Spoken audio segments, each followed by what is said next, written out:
Just decorate. Okay, I don't know.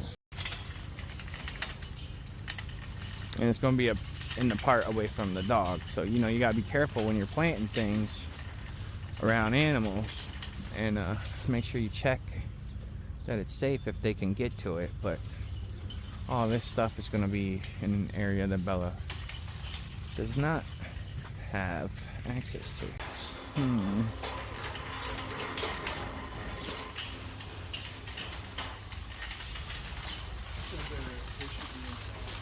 Wait, any little cute thing put in there, maybe a little butterfly, some, add some color.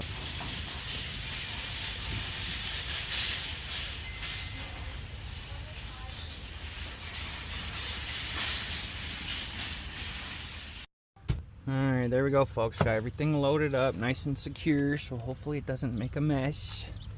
And now we're gonna go home and get it planted. It's about $176 here.